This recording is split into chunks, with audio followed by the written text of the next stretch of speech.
difícil desenhar aqui, acho que eu vou pegar uma outra coisinha para representar isso. Aqui é o pai e a mãe, tem 4 crianças. Então, aqui é a primeira fase. A população está crescendo, a linha está indo para cima. Porque quando o pai morrer, a mãe morrer, os 2 filhos aqui vão substituir o pai e a mãe. E esses 2 sobressalentes aqui vão fazer a população crescer, tá? Quando ocorre aqui, ainda a taxa de natalidade mantém-se elevada, porém, o pai e a mãe, ao invés de 4 filhos, tenham 3 filhos, só 3, o que vai acontecer? Quando o pai morrer e a mãe morrer, os 2 filhinhos aqui vão substituí-los, ainda vai continuar crescendo, só que já vai crescer menos a população, porque você só tem um para dar continuidade ao crescimento. E quando chega aqui nessa terceira fase, o que acontece? Normalmente está ocorrendo uma estabilização da população, ela não cresce nem diminui, né? Porque normalmente essa família vai ter 2 filhos. Quando o pai e a mãe morrer, esses 2 filhos vão dar continuidade, né? Vão substituir o pai e a mãe, ou seja, vai ficar estabilizado. Agora, quando começa a declinar de fato, alguns países já estão acentuadíssimos nessa fase, né? Como, por exemplo, aqui a Itália, o Japão, a França, Portugal. Tem casos na Europa que eles pagam para ter filhos, né? Por quê? Lá está acontecendo isso. Ou está tendo apenas um filho ou nenhum filho. Então, o que acontece? O pai morre, o filho substitui. E quando a mãe morre? Não tem quem substitui. Essa população começa a declinar, tá? No Japão acontece isso. Por isso que eles ficam incentivando imigrações, imigrantes, né, para lá, como, por exemplo, os descendentes de japoneses que moram no Brasil, que são chamados de decassegues. Eles têm incentivos para ir para o Japão para trabalhar nas fábricas, porque a população lá já está começando a ficar idosa. Idoso não tem filho, né? Começa por aí. Espero que vocês tenham compreendido essa questão do crescimento populacional aqui, tá? Estrutura etária. Aqui a gente entra na questão da pirâmide etária brasileira, né? Eu creio que eu já havia mostrado isso para vocês em algum momento, se eu não me engano, mas se não, tá tudo bem. Do lado esquerdo da pirâmide etária, nós temos a população masculina, tá? Tá até aqui, né? Ó, a legenda, azul, homem. E do lado direito, nós temos a população feminina, o vermelho. O que acontece nessas duas questões? A pirâmide etária, ela demonstra o raio-x, a radiografia de uma população de um país. Como assim a radiografia de um país? Se você quisesse olhar rapidamente como anda a população de qualquer país, você observa a pirâmide etária. Essa pirâmide etária aqui de 1960, o que significa? A base, você pode perceber que ela é um pouquinho mais larga, né? Olha só essa base aqui, ó. Ela é um pouco mais larga. Essa base aqui representa os números de nascimentos de 0 a 4 anos de idade. Então, quanto mais larga a base, significa que está tendo muitas crianças nascendo. Aqui no topo é o número de idosos. Olha aqui, ó, nesse último topinho aqui é para idosos com mais de 80 anos. O que significa então? Que em 1960 você tinha mais ou menos aqui esse número de idosos aqui, ó, que chegando aqui embaixo, ó, menos de 1 milhão. Menos de 1 milhão, bem menos, porque aqui está em milhões. Ó. A população maior do Brasil era de jovens, né? Se você pegar aqui, ó, a maior parte da população do Brasil em 1960 eram jovens. Olha aqui, o grosso da pirâmide é essa parte, né? Que vai de 5 até 30 anos de idade. Então, aqui era a composição da maior parte da população brasileira.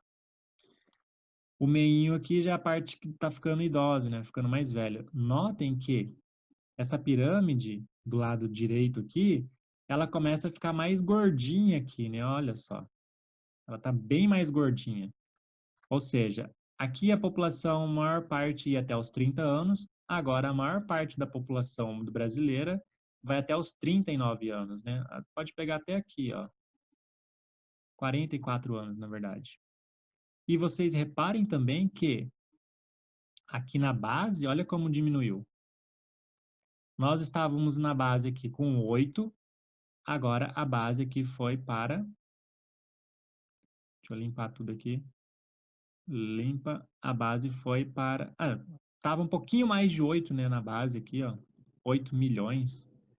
E agora ela cravou no 8 milhões. Ou seja, isso aqui nos remete que está tendo menos crianças nascendo. Olha aqui a base. A base, menos crianças nascendo, tá? Aqui um pouquinho mais de 8 milhões. Então a gente repara que está tendo menos criança nascendo, está tendo mais adultos e os idosos também, eles estão chegando aqui, já aparece 90 anos, né? Olha só que interessante. Estão vivendo mais. Em 1960 eles viviam até os 80 no máximo. Agora já estão chegando de 90 para mais, tá? O que caracteriza isso? A população está vivendo mais. Isso é fato. Por que está vivendo mais? Porque nós temos a medicina ao nosso favor, né? Nós temos remédios, temos tratamentos. Pensa lá em 1960, o cara no meio do sítio, não tinha acesso a médicos. Antigamente, talvez você não saiba, mas não existia posto de saúde gratuito que você... Beleza, você vai no posto, você fica 10 horas, você fica 2 dias na fila, fica. E lá? Nem isso tinha. Médico era só pago, tá? Depois de implantação do Sistema Único de Saúde, a medicina tornou-se um pouco mais ao nosso alcance, tá? Então, era dessa forma. Então, em 1960, se o cara sofresse um acidente no meio do meio rural lá, com a enxada, cortou o dedo, ele podia sangrar até morrer de tétano, né? Atualmente, se você corta seu dedo, você pode ir no posto de saúde, vai demorar uma semana para ser atendido, mas uma hora você vai ser atendido. Nem que amputem seu dedo lá, mas você vai ser atendido de tétano, você não vai morrer. Lá no passado morriam.